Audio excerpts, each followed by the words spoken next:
कोई भी सपना साकार करने के लिए सबसे जरूरी है सही कोच का होना। चुनिए फोटोनिक्स को और करें अपने DGT फिजिक्स का सपना साकार। Download the app now. तो चलिए फिजिक्स का लेवल 2 आज से हम स्टार्ट करते हैं। लेवल 1 के अंदर में हमने मैकेनिक्स के बारे में बात कर ली थी, काइनेमेटिक्स के बारे में बात कर ली थी, थर्मोडायनेमिक्स के बारे में बात कर लिया, वेव्स के बारे में बात करी है। तो सारा अच्छा खासा वेटेज हमारे पास में रखता है। तो वो मैंने बेसिक टू एडवांस लेवल जितना भी बन सकता, चाहे थ्योरी की बात करें, चाहे आप न्यूमेरिकल्स की बात करें, या अपने प्रीवियस पेपर्स के अंदर में जो आए हुए क्वेश्चंस हैं उनकी बात करें, तो बहुत वाइड लेवल पर मैंने वो सारी चीजें आप लोगों को कवर अप करवाई है। ठीक उसी तरह से लेवल 2 को भी मैं यहाँ पर लेके चलूंगा।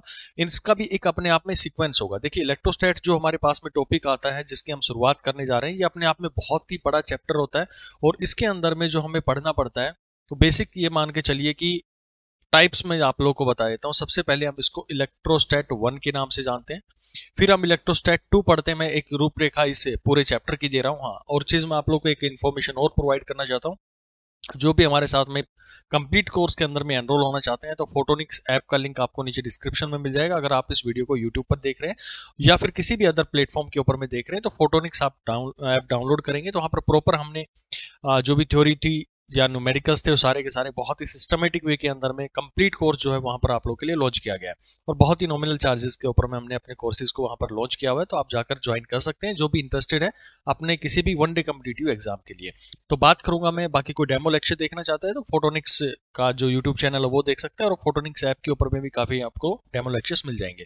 तो इस चैप्टर की मैं बात कर रहा था इलेक्ट्रोस्टैट को लेकर। तो इलेक्ट्रोस्टैट अपने आप में काफी वाइड चैप्टर चलता है।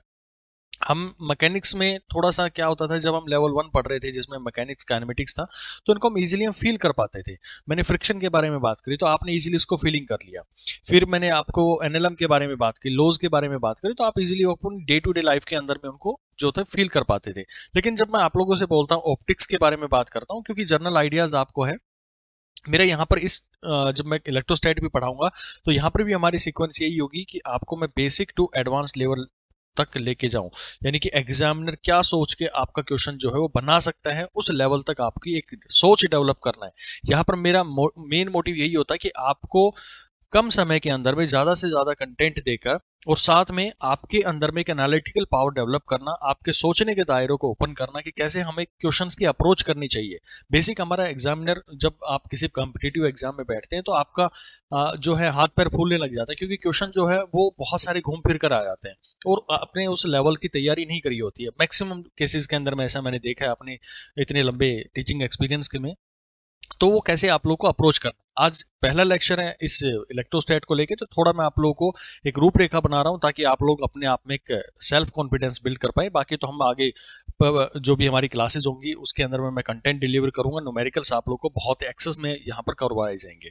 ठीक है, तो ऑप्टिक्स के बारे में बात कर रहा था। तो आप ऑप्टिक्स के जब भी आप लोग के आता है तो आप इसको फील नहीं कर सकते, सिर्फ एक अजम्पशन कर सकते हैं कि हाँ ऐसे लाइट के पैकेट्स आते हैं, वो हमारे पास में ऐसे टकराते हैं, या फिर जो भी हमारे पास में जितनी भी थ्योरी होती है, चाहे मैं जो आप रिफ्लेक्शन की बात करते हैं, रिफ्रैक्शन की बात करते हैं, वेव थ्योरीज की बात करते हैं, तो सारा का सारा हम क्या कर सकते हैं, सिर्फ एक अजम्पशन करके यहाँ पर हम जो है ऑब्जर्व करते हैं। तो इलेक्ट्रोस्टैट वगैरह की बात करते हैं, तो इलेक्ट्रोस्टैट में हमारे पास में कोई चार्ज होता है, हमें उसके इफेक्ट्स के ऊपर में काम करना पड़ता है। हम उनको डायरेक्टली फील नहीं कर पाते। जैसे मैग्नेट के बारे में बात करो तो मैग्नेट को आप डायरेक्टली फील नहीं कर पाते हैं, यानी कि हम उसके इफेक्ट को यहाँ पर क्या करते हैं, ऑब्जर्व करते हैं। तो आप ये मान के चलिए ये अपने आप में एक कंप्लीट चैप्टर जो बोला जाता है, इसको आप बोलते हैं इलेक्ट्रोमैग्नेटिज्म। इलेक्ट्रोमैग्नेटिज्म आगे मैं बात करूंगा कि कैसे कैसे हमारे पास में इलेक्ट्रोस्टैट आता है, कैसे मैग्नेटिज्म का जो है शुरुआत होता है। बेसिक बेसिक चलूंगा, छोड़ूंगा कुछ नहीं, लेकिन जो छोटी छोटी चीजें उनको भी यहाँ पर हम कवर करेंगे ताकि आपको ये ना लगे कि भाई कोई टॉपिक हमारा यहाँ पर छूट गया होगा। तो इलेक्ट्रो यानी कि जो हमारे पास में इलेक्ट्रिसिटी की बात करेगा, यहाँ पर मैग्नेटिज्म की बात करें तो जो हमारे पास में मैग्नेटिक फील्ड्स जो चार्ज के द्वारा भी डेवलप होते हैं, जब हम उसको जब हमारे पास में उसको मूवमेंट करवाते थे, और चारों तरफ में उसका मैग्नेटिक फील्ड जो है डेवलप हो जाता है। तो ये सारी चीजें हम इसके अंदर में पढ़ने वाले हैं। तो जब यहाँ पर बात करें तो इस पूरे चैप्टर को मैं एक सिंपल तरीके से आप लोग को डिफाइन करना चाहूँ तो आप इसकी एक ये बना सकते हैं कि जो क्या क्या टॉपिक्स रहेंगे। तो इलेक्ट्रो 1 रहेगा जिसमें हम बेसिक बात करेंगे हमारे पास में चार्ज की क्या प्रॉपर्टीज होती हैं, और एक्सेस ऑफ इसके अंदर में कूलम्ब्स लॉ की बात करेंगे। कूलम्ब्स लॉ के बहुत सारे न्यूमेरिकल जो आपके एग्जाम में आए हुए हैं और जो बन सकते हैं एक्सट्रीम लेवल तक, वो सारे यहाँ पर मैं कवर करवाऊंगा।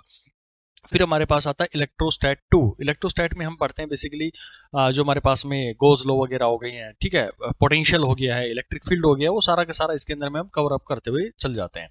फिर हम देखते हैं कैपेसिटर्स के बारे में। कैपेसिटर यहाँ पर बहुत ही एक्सेस के अंदर में हम पढ़ेंगे। काफी क्वेश्चन आप लोग आजकल कैपेसिटेंस के जो है अपने क्वेश्चंस जो है अपने किसी भी वन डे कॉम्पिटिटिव एग्जाम्स के अंदर में देखने को मिल रहे हैं।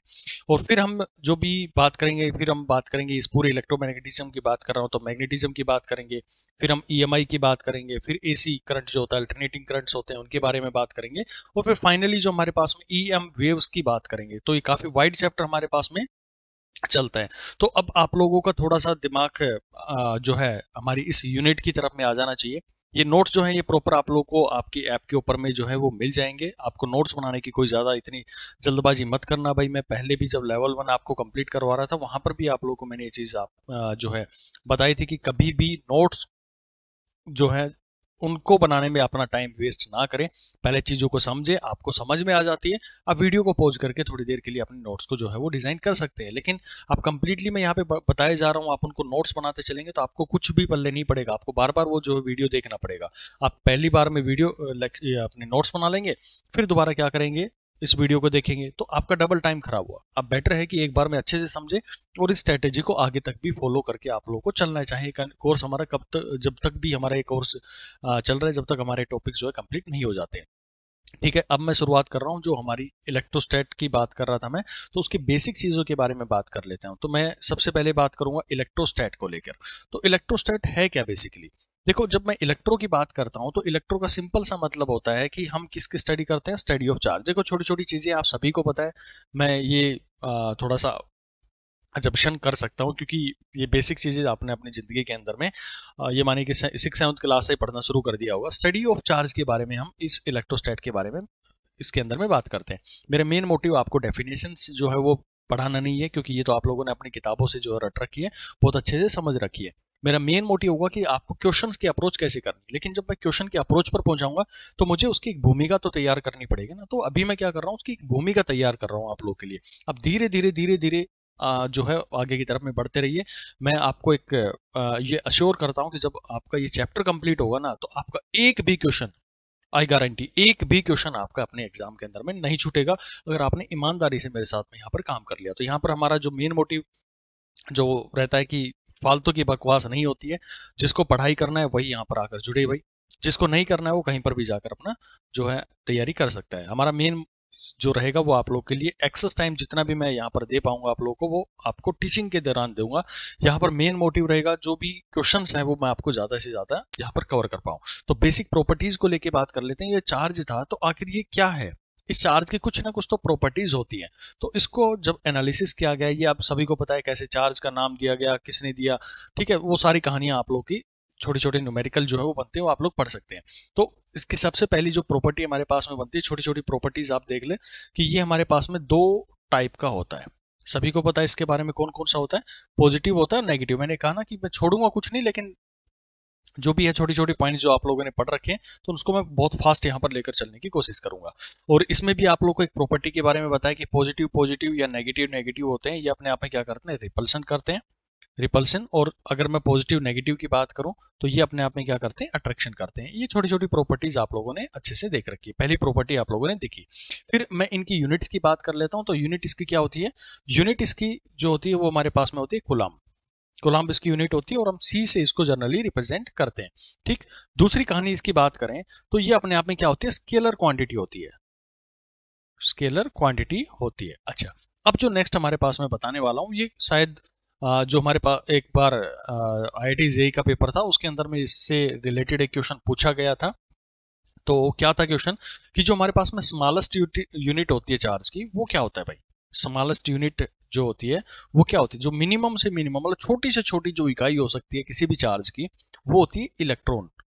या फिर हम ये इसको बोलते हैं प्लस माइनस इलेक्ट्रॉन, क्योंकि प्रोटॉन की बात करें, इलेक्ट्रॉन की बात करें, दोनों की वैल्यू हमारे पास में क्या रहती है, सेम रहती है। और इसका मैग्नीट्यूड की बात करें तो 1.6 × 10⁻⁻⁹ कूलम्ब। तो छोटे से छोटा जो हमारे पास में चार्ज हो सकता है उसकी वैल्यू हम ये रख सकते हैं। देखो चार्ज कैसे आता है वो सारे तरीके आपको पता है, इंडक्शन के थ्रू, फ्रिक्शन के थ्रू, तो उनमें ज़्यादा कहानियां हम अपना टाइम जो है वेस्ट नहीं करेंगे। आप लोगों के जो क्वेश्चन है वो यहाँ पर सोल्व होने चाहिए। आपको अभी तक इतनी इमेज तो तैयार है कि कैसे हम जो चार्ज को डेवलप करते हैं। बेसिकली हम फ्रिक्शन के थ्रू जब जो दो चीज़ों का आप रब करते हैं तो एक के इलेक्ट्रॉन निकल के दूसरे के पास में चले जाते हैं, एक पास में डेफिशिएंसी हो जाती है, एक के पास में एक्सेस हो जाता है।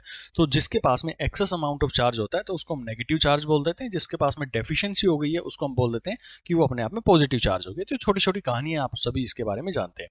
लेकिन क्वेश्चन यहाँ पर जो था वो ये पूछा गया था कि ठीक है आपने स्मॉलेस्ट यूनिट बता दी है, लेकिन अभी जो रिसेंट की बात करते हैं तो रिसेंट में जो नई डिस्कवरी हुई है उसमें ये बोला गया है कि स्मॉलेस्ट यूनिट जो होती है वो हमारे पास में क्वार्क्स की होती है। आप सभी ने इसका नाम तो सुना होगा। तो इसका चार्ज कितना होता है, तो चार्ज इसके ऊपर में होता है +2/3 इलेक्ट्रॉन या फिर +-E/3।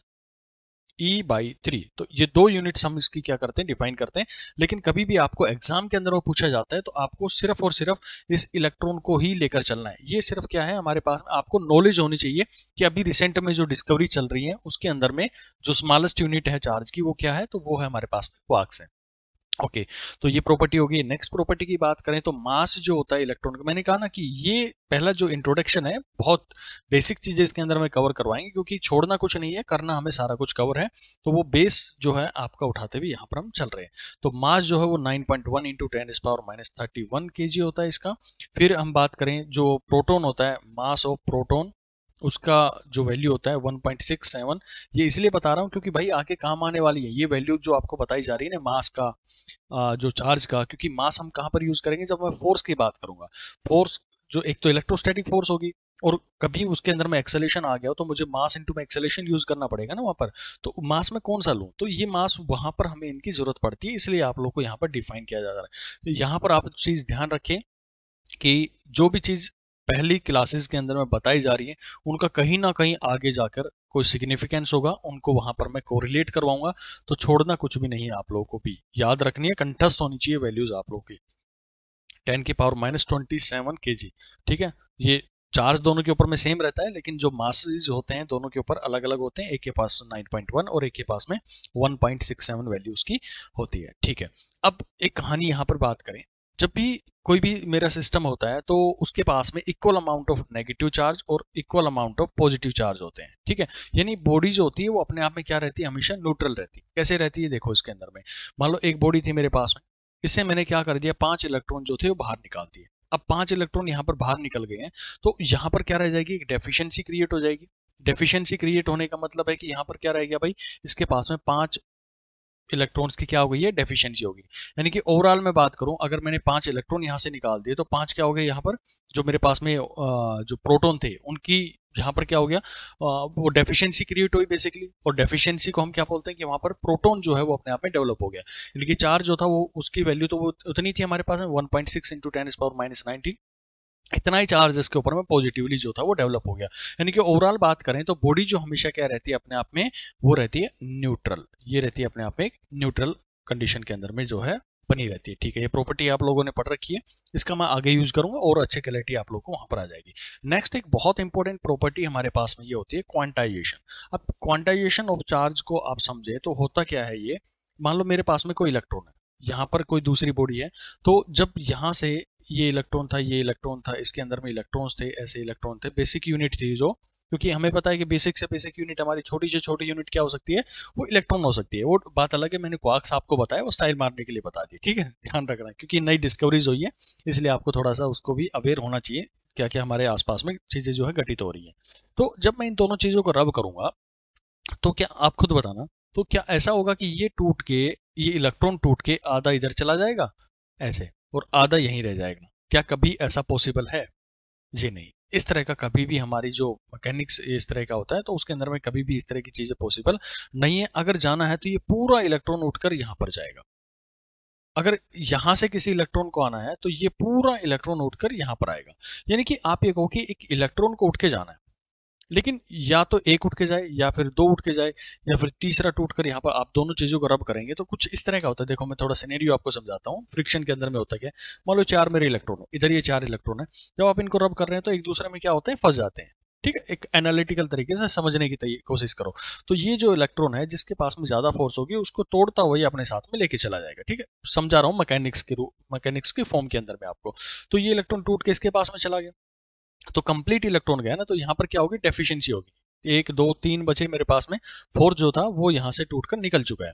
तो इसके पास अब कितने आ गए, 5 आ गए। तो टोटल हो क्या रहा है कि जो हमारी कंप्लीट इलेक्ट्रॉन था, यानी कि जो वैल्यू आप ये मान रहे थे कि 1.6 हर बार इतना चार्ज एक इलेक्ट्रॉन के साथ में जाएगा, तो वही यहाँ पर भी कहा गया कि जब भी एक इलेक्ट्रॉन जाएगा तो उसके ऊपर में जितना चार्ज है, यानी कि 1.6 इंटू 10⁻⁻19 कूलम चार्ज है, वो हमेशा उठ के उसके साथ में जाएगा।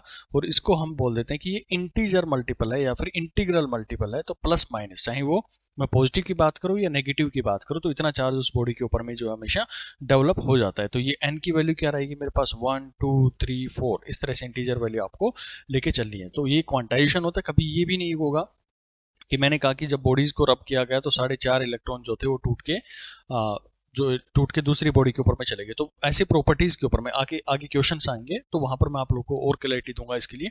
तो वहां पर आप इस तरह का कोई भी ऑप्शन आप लोग को मिलेगा इंटीग्रल, या फिर ऐसे बोल दो 9.2 इलेक्ट्रॉन वहां से टूट के चले गए, या इस तरह की कोई फॉर्मेशन आप लोग के सामने बन के आ रही हो जिसमें फ्रैक्शन वैल्यू दे रहा हो ये, तो वो चीज कभी भी पॉसिबल नहीं होगी। ये बिल्कुल अपने दिमाग के अंदर में सेट कर ले। That is known as quantization of charge. Next आप देखें तो ये बोला जाता है कि कंजर्वेशन ऑफ चार्ज, काफी इंपॉर्टेंट प्रॉपर्टी है ये।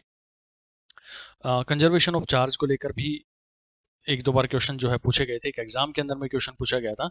उसमें ये बोला गया कि भाई एक मेरे पास ए बॉडी है, बी बॉडी है और सी बॉडी है। ये सारी चीजें पढ़ने के लिए ना आप लोग को एक पॉइंट हमेशा ध्यान रखना पड़ेगा कि ये सारा का सारा एक आइसोलेटेड सिस्टम के बारे में बात करता है। आइसोलेटेड सिस्टम होता है कि जो चीजें आपको दी गई है केवल उन्हीं पे काम करना है, बाहर की दुनियादारी से उसको कोई मतलब नहीं होना चाहिए।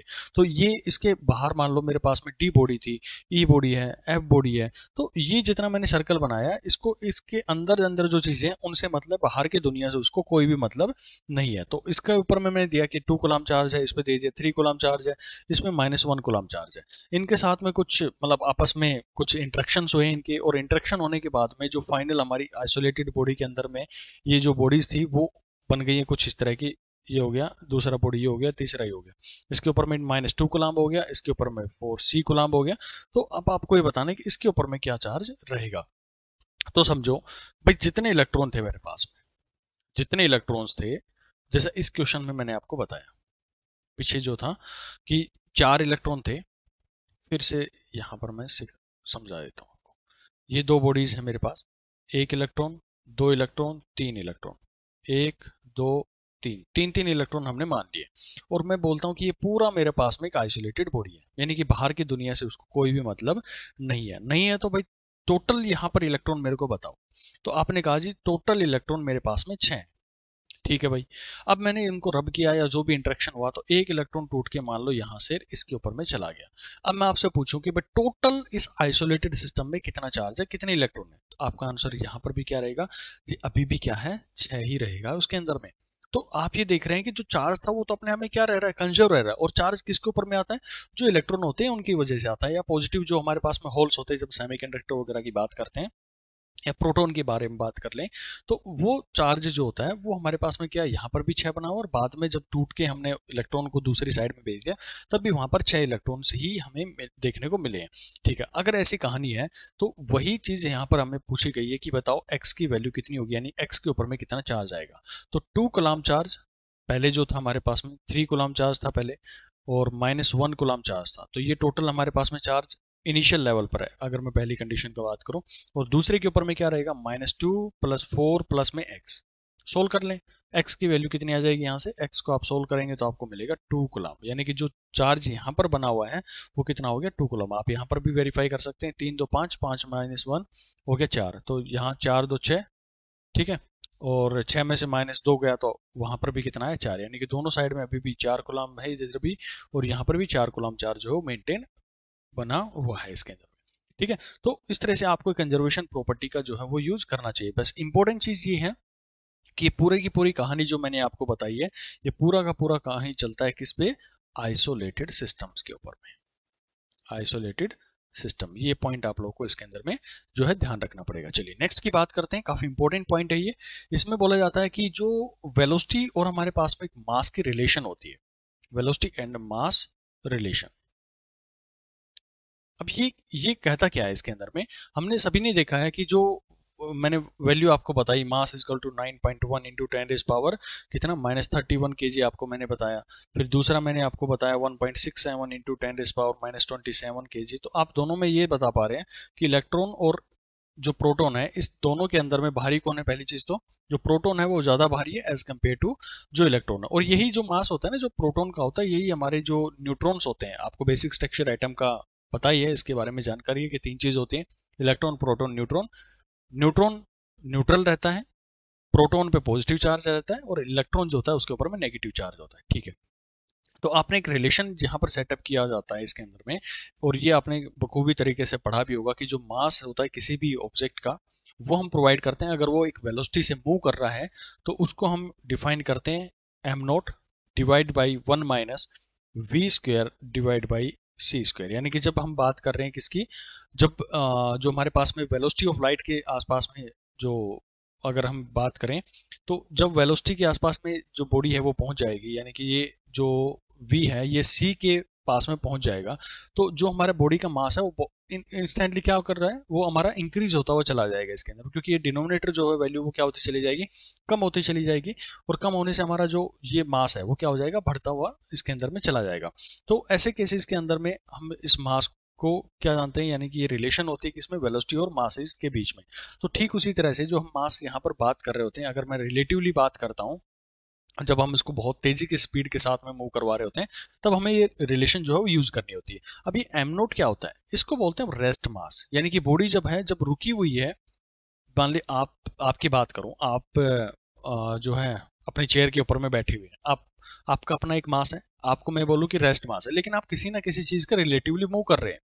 ठीक है, चाहे अर्थ के रिलेटिवली मूव कर रहे हो, चाहे किसी प्लेनेट के रिस्पेक्ट में मूव कर रहे हो। अभी मैं क्या करूं, आपको उठाया और आपको एक रॉकेट के अंदर में मैंने डाल दिया, रॉकेट में डाल के मैंने आपको स्पीड ऑफ लाइट से जो है वो मैंने मूव करवा दिया। तो आप यहाँ पर देखें, ये वैल्यू क्या हो जाएगी, 1 हो जाएगी, 1 माइनस 1 0।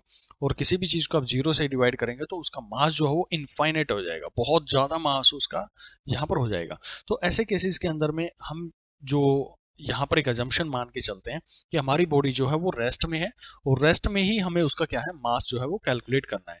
तो जो वैल्यूज आप लोग को यहाँ पर दी गई हैं, ये वाली, ये कौन से मासेस होते हैं, ये हमारे पास में होते हैं रेस्ट मास। अब एक कहानी और समझो, आपने यहाँ पर मास के बीच में और वेलोसिटी के बीच में जो है वो रिलेशन सेटअप किया है, यही किया है, लेकिन कहीं भी मैंने चार्ज की कोई रिलेशन लिखी, यानी कि रिलेटिव चार्ज या फिर रेस्ट चार्ज, ये अपने आप में कोई भी टर्म नहीं होती है। यानी कि आप ये कहें कि चार्ज जितना था उतना ही रहेगा, चाहे बॉडी धीरे चले, चाहे बॉडी स्पीड ऑफ लाइट से चले, तो चार्ज कभी भी हमारा चेंज नहीं होगा अगर बॉडी आइसोलेटेड सिस्टम के अंदर में रखी हुई है, बाहर से कोई इंटरेक्शन उसके ऊपर में नहीं हो रहा है। तो यानी कि charge does not depend on the, ये क्वेश्चन एक बार पूछा गया था, does not depend on velocity, velocity के ऊपर में वो डिपेंड नहीं करता है। तो ये पॉइंट आप लोग को अच्छे से क्रिस्टल क्लियर हो जाने चाहिए, जितने भी प्रॉपर्टीज मैंने आप लोग को अभी तक बताई है। अच्छा, अभी हमारा चैप्टर जो है एक्चुअल स्टार्ट नहीं हुआ है, अभी मैं सिर्फ एक इंट्रोडक्शन टाइप में आप लोग को चार्ज के बारे में बता रहा हूँ। अब थोड़ी सी कहानी समझो, मैंने इलेक्ट्रॉन के बारे में बात करी अभी तक आप लोगों से, या फिर मैं चार्ज के बारे में बात कर रहा हूँ, तो इसके बेसिस पे ना हम अपने पूरी इस फिजिक्स को 3 हिस्सों के अंदर में बांट के देख सकते हैं। मतलब चार्ज की क्या क्या मूवमेंट हो सकती है, पहले आप खुद बताएंगे, आप खुद सोचेंगे कि क्या हो सकता है। चार्ज जो है हमारा वो क्या रह जाए, रेस्ट के ऊपर में रह जाए, रेस्ट। ठीक है, जब चार्ज हमारा रेस्ट पे रह गया, फिर मैं दूसरी चीज आप लोग को बोलूं कि ठीक है, आपने वेलोसिटी से मूव करवाना शुरू कर दिया, उसको चलाना शुरू कर दिया 1 मीटर 1 सेकंड में, 1 मीटर 1 सेकंड में, 1 मीटर 1 सेकंड के अंदर में। तो आपने कहा जी वेलोसिटी इसकी कितनी है, 1 मीटर पर सेकंड, यानी कि ये जो है वो कैसे मूव कर रहा है, कांस्टेंट वेलोसिटी के साथ में मूव कर रहा है। दूसरी कहानी ये हो सकती है, अब मैंने कहा भाई भागो, तेज भागो, भागते भागते भागते आप कैसे करो, पहले सेकंड में 1 मीटर चले, फिर अगला जो सेकंड था उसमें 2 मीटर चल गए, फिर अगले सेकंड के अंदर में आप 3 मीटर या 4 मीटर चल गए, तो आपने क्या किया, अपनी वेलोसिटी जो है एक एक सेकंड में जो है वो बढ़ाते हुए चले गए। यानी आपकी बॉडी क्या कर रही है, एक्सेलरेट कर रही है, यानी आपने चार्ज को क्या करवा दिया, एक्सेलरेट करवा दिया। तो इसी तरह से चार्ज की हमारी 3 कंडीशन जो है वो डेवलप हो सकती है। पहला कि चार्ज हमारा रेस्ट में रहे, दूसरा वो चले लेकिन कांस्टेंट वेलोसिटी के साथ में चले, यानी उसके अंदर में कोई एक्सेलरेशन नहीं है। एक्सेलरेशन का मतलब ये होता है कि चेंज इन द वेलोसिटी, और या फिर वो क्या करे, एक्सेलरेट कर जाए। तो जब हम इन 3 चीजों के बारे में पढ़ते हैं तो यहां से हमारे पास में कुछ चीजें निकल के आती हैं। तो मैं आप लोगों को वही चीज बता रहा हूं, ये रेस्ट में जब रहेगा तो वहां पर जो निकलेगा उसको हम जानते हैं इलेक्ट्रिक फील्ड के नाम से। वहां पर जो सारी कहानियां चलेंगी वो इलेक्ट्रिक फील्ड को लेकर चलती हैं। फिर जब कांस्टेंट वेलोसिटी की बात करते हैं तो ये बात करेगा, वो रहेगा वहां पर मैग्नेटिक फील्ड के बारे में बात करेगा। यानी जब चार्ज ने चलना शुरू कर दिया तो उसके चारों तरफ में एक मैग्नेटिक फील्ड जो है वो डेवलप होना शुरू हो जाता है। और जब ये हमारे पास में एक्सेलरेट कर दिया जाता है तो हम इसको बोलते हैं इलेक्ट्रोमैग्नेटिक फील्ड, जिसे हमारे पास ईएम वेव्स भी जो है डेवलप होती हैं, या फिर ईएमआई के बारे में, इंडक्शन वगैरह के बारे में बात करते हैं। तो ये पूरा का पूरा क्या है, 3 चैप्टर्स के अंदर में हम इस पूरे चार्ज के मोमेंट को पढ़ते हैं। अब बात करें कि इलेक्ट्रिक फील्ड जो है, यानी कि जब चार्ज हमारा रेस्ट में है तो हमें क्या क्या देखना है, इसमें हमें देखना होता है जो भी इसकी मैकेनिक्स होती है, यानी इलेक्ट्रोस्टैट 1, इलेक्ट्रोस्टैट 2, और फिर हम लास्ट में इसमें देखते हैं कैपेसिटर, क्योंकि कैपेसिटर्स के अंदर में भी चार्ज क्या होता है, स्टेशनरी पोजीशन पर रखा रहता है, रेस्ट पे रखा रहता है। तो जो इलेक्ट्रो होता है इसमें बेसिक हम मैकेनिक्स की बात करेंगे, हमारे पूरे जो चैप्टर्स हैं, जिसमें बेसिक आप ये माने कि कूलम्स लॉ हो गया, ठीक है, कूलम्स लॉ की ही यहाँ पर ज़्यादातर बातें होंगी, क्योंकि वो पूरा का पूरा क्या है, मैकेनिक्स है। उस पर आपको बेसिक एक छोटा सा फॉर्मूला पता होना चाहिए फोर्स का, जो आप सभी ने पढ़ा है, K इंटू में Q1 Q2 divide by are square. तो उस फॉर्मूले के बेसिस पे क्या क्या हमारे पास में जो फोर्स होंगी, कैसे हमारे पास में एक्सेलेरेशन हमें कैलकुलेट करना पड़ेगा, एंड टोटली वो मैकेनिक्स है, क्योंकि मैं उसको रिलेट करवा सकता हूँ force is equal to mass into acceleration के साथ में। तो जितना मैकेनिक्स हमने लेवल 1 के अंदर में पढ़ा था वो सारा का सारा इसके अंदर में कवर करके देखेंगे हर तरीके से। मैं फ्रिक्शन के साथ में भी क्वेश्चन को जोड़ के दिखाऊंगा आपको, मैं एनएलएम के साथ में भी आपको क्वेश्चन को जोड़ के दिखाऊंगा। हर तरीके से जो भी आपने अपनी मैकेनिक्स में पढ़ी थी लेवल 1 में, वो सारा का सारा यहाँ पर मैं कवर करवाऊंगा। फिर जब हम इलेक्ट्रोस्टैट 2 की तरफ में जाते हैं तो वहां पर हमें बेसिकली गॉस लॉ के बारे में पढ़ना पड़ता है। गॉस लॉ हो गया, या फिर आप ये कहें कि जो पोटेंशियल होता है उसके बारे में पूरी जानकारी यहाँ पर लेंगे। कैपेसिटर अपने आप में एक बड़ा सा चैप्टर है। जब इस चैप्टर पर पहुंचेंगे, जब हमने चार्ज को जो है मूवमेंट करवाना शुरू कर दिया, तो इसमें हमें क्या क्या देखना है, यहाँ पर हम देखेंगे करंट इलेक्ट्रिसिटी के बारे में, फिर हम देखेंगे कि क्या मैग्नेटिज्म होता है, उस पूरे मैग्नेटिज्म को इसके अंदर में कवर करेंगे। नेक्स्ट जो इलेक्ट्रोमैग्नेटिक इंडक्शन होता है वो पूरा का पूरा इसके अंदर में कवर होता है, जब हम उसकी कांस्टेंट वेलोसिटी से लेके चल रहे हैं। और लास्ट जो होता है वो हमारे पास अल्टरनेटिंग करंट होता है, वो इसके अंदर में पढ़ेंगे। और ये फाइनल मैंने एक्सेलेरेशन वाला आपको बता दिया कि जिसके अंदर में इलेक्ट्रोमैग्नेटिक फील्ड है वो हम यहाँ पर जो है कवर करते हैं। तो चार्ज की 3 पोजिशन होती हैं, और तीनों के बेसिस के ऊपर में मैं पूरा का पूरा ये एक लंबा चौड़ा जो चैप्टर है वो यहाँ पर कवर करेंगे। तो हम अब स्टार्ट जो करने वाले हैं, यानी कि जब भी हमारा जो लेक्चर होना है उसके अंदर में मैं अब शुरू जो करने वाला हूँ वो इलेक्ट्रोस्टैट 1 करूंगा, जिसमें मैं सबसे पहले आपको कूलम्स लॉ के बारे में बात करूंगा।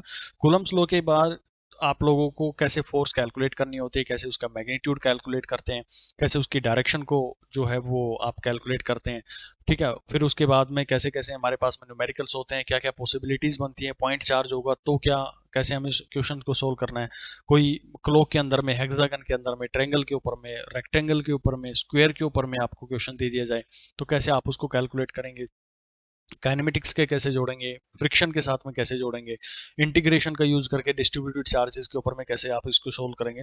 तो बहुत वास्ट चैप्टर है ये अपने आप में भी इलेक्ट्रोस्टैट 1, लेकिन हम बहुत ही smoothly basic to advance level लेकर आपको चलूंगा।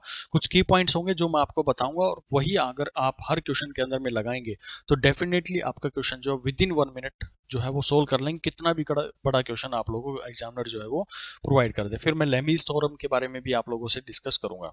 तो ये सारा चीजें हम यहाँ पर अब डिस्कस करने वाले हैं। बाकी मैं आपको पहले भी इंफॉर्मेशन प्रोवाइड कर चुका हूँ कि जो भी हमारे साथ में कंप्लीट कोर्स में जुड़ना चाहता है फोटोनिक्स ऐप पर जाकर वो ज्वाइन कर सकते हैं, हमारा कोर्स वहां पर कंटिन्यू चल रहा है, ठीक है। तो अभी हम देखेंगे हमारे जो कूलम्स लॉ हैं उनके बारे में, बहुत ही इंपॉर्टेंट टॉपिक है, बिल्कुल भी स्किप मत करना इस टॉपिक को।